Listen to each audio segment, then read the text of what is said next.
La chronique bourse, la quotidienne Zone Bourse, Anthony Bondin.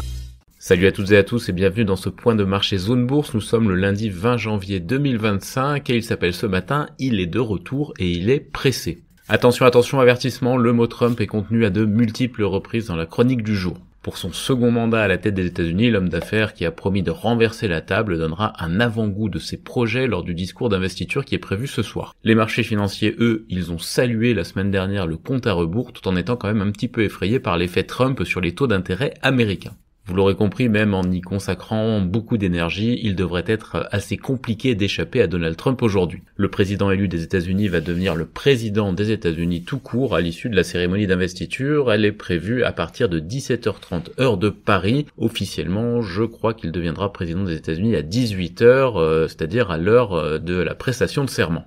Donald Trump a organisé une petite fiesta hier à Washington. Il a promis un discours inaugural musclé avec des annonces attendues sur l'immigration, l'énergie, le fonctionnement de l'administration, le commerce et d'autres sujets phares de sa campagne. Et fidèle à son style, il a martelé hier qu'il n'écoutera pas ses conseillers qui lui recommandaient d'étaler dans le temps ses décrets. Il préfère les signer dès les premiers jours de son propre aveu. En particulier d'ailleurs des décrets annulant ceux, je cite, radicaux et stupides de l'administration Biden. Voilà pour l'ambiance. Et malgré un agenda fort chargé, le bientôt 47e président des États-Unis a trouvé le temps de permettre à TikTok de refonctionner de l'autre côté de l'Atlantique après quelques heures de coupure. Il a même eu le temps de lancer sa propre crypto-monnaie officielle qui est déjà valorisée apparemment 5 milliards de dollars. On est manifestement déjà dans un beau mélange des genres. Et je ne m'étendrai pas sur ces deux événements, même si j'ai l'impression que le dossier TikTok est devenu aussi important pour la future Maison Blanche que par exemple la paix dans le monde ou la politique de forage pétrolier. Par ailleurs, Donald Trump a aussi passé un coup de fil à son vieux pote Xi Jinping, et oui, ils ont parlé de TikTok d'ailleurs, mais aussi du fentanyl et du commerce international. Cet appel téléphonique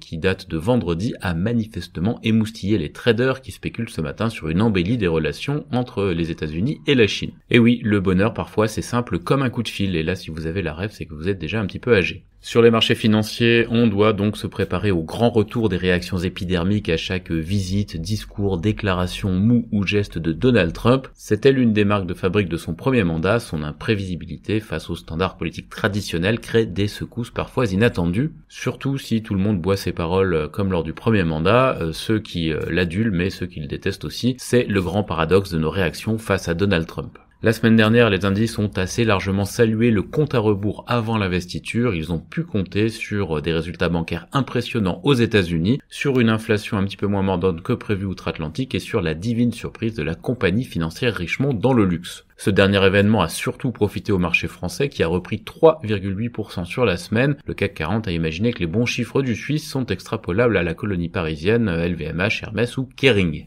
Aux États-Unis, le S&P 500 a repris lui près de 3%, ça lui a permis d'effacer une semaine précédente très négative. Et c'est le Japon qui portait le bonnet d'âne hebdomadaire parce que la banque centrale s'apprête à relever ses taux quand tout le monde songe à les réduire. On passe aux informations qu'il ne fallait pas manquer pour bien démarrer la semaine. D'abord, je vous rappelle que ce lundi est férié aux États-Unis, non pas pour l'investiture de Donald Trump, mais pour la journée dédiée à Martin Luther King. Wall Street n'ouvrira donc pas. 3 otages israéliennes ont été libérés par le Hamas. C'est le premier acte d'un accord qui prévoit une trêve initiale de 6 semaines au cours de laquelle 33 otages israéliens doivent être libérés en échange de plusieurs centaines de Palestiniens emprisonnés en Israël. Ce lundi, c'est aussi le démarrage du Forum économique mondial de Davos. Donald Trump doit y prononcer un discours à distance. Ce sera jeudi. Il y a pas mal d'articles dans la presse anglo-saxonne sur les paris contrariens selon lesquels la Fed relèvera ses taux plutôt que de les baisser lors du prochain mouvement. Évidemment, ce courant est pour l'instant minoritaire, mais on en parle beaucoup puisqu'il est opposé à la tendance générale. Sur l'agenda des résultats trimestriels de sociétés cette semaine, on a Netflix, G&G, GE Aerospace, Procter & Gamble et Abbott aux États-Unis et Investor AB, Givaudan ou encore Ericsson en Europe. Le programme s'étoffe donc un petit peu, même si c'est la semaine prochaine qu'il y aura une avalanche de publications. Sur l'agenda macro, le principal temps fort sera la décision de la Banque du Japon sur ses taux, ça c'est vendredi. Les marchés pensent à 75% que la Banque du Japon va relever ses taux. Les investisseurs prendront aussi connaissance vendredi également des indicateurs d'activité PMI des grandes économies pour le mois de janvier. Côté Asie-Pacifique ce matin, eh bien seule la Corée du Sud perd du terrain pour démarrer la semaine. Le Japon gagne 1,1%, l'Inde 0,8%, Taïwan et l'Australie 0,5%. Hong Kong a donc le vent en poupe après la discussion entre Trump et Xi Jinping. Le Hang Seng prend 2%. Les indicateurs d'avance européens, eux, ils sont légèrement haussiers autour de 8 heures. Dans l'actu des sociétés en France, Carrefour a émis 500 millions d'euros d'obligations 2030 à 3,25%. Les offres publiques de retrait qui ont été lancées par le groupe Bolloré sur ses filiales Compagnie du Cambodge, Financière Moncey et SIF Artois sont jugées équitables par l'expert indépendant. Augmenter la taxe sur les billets d'avion serait irresponsable selon le patron d'Air France KLM, Ben Smith.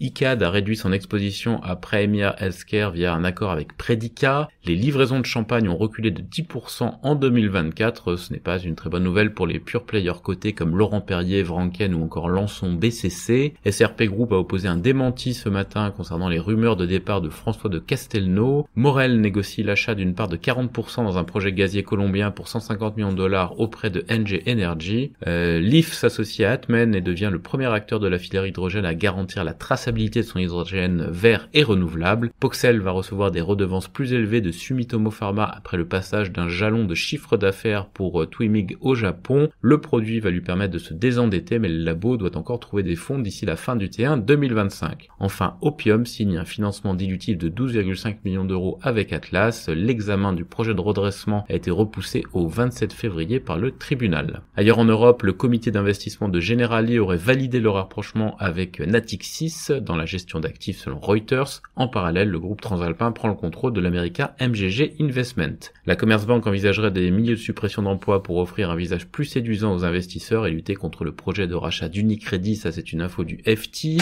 Banco Santander songe à quitter le Royaume-Uni 20 ans après l'acquisition d'ABI National. Le conseil d'administration de Telefonica nomme Marc Murtra comme nouveau directeur général. La Lufthansa a bouclé le rachat de 41% de la compagnie aérienne italienne Ita Airways pour 325 millions d'euros. Meyer Burger étend son réseau de financement et cherche un repreneur. SGS rachète RTI Laboratories. Le directeur général de Strabag, Clemens Hasselsteiner, est décédé à 44 ans. Le conseil d'administration a repris ses charges le temps de désigner son successeur et Kantar va céder sa branche média à HIG Capital pour environ 1 milliard de dollars. En Amérique du Nord, la FTC a validé les engagements en vue de valider le rachat de Hess par Chevron. L'opération reste quand même suspendue au recours déposé par ExxonMobil. Intel a flambé de 9% vendredi sur fond d'une nouvelle rumeur sur un éventuel rachat, même si l'identité du prétendant n'a pas été révélée. Et enfin, le ministère de la Santé américain va accorder 590 millions de dollars de financement à Moderna pour développer des vaccins à ARN messager contre les pandémies de grippe. Dans le reste du monde, VinFast fait son entrée en Inde avec un SUV électrique haut de gamme. Voilà ce que l'on pouvait dire pour bien démarrer la semaine boursière. Je vous souhaite une très bonne journée.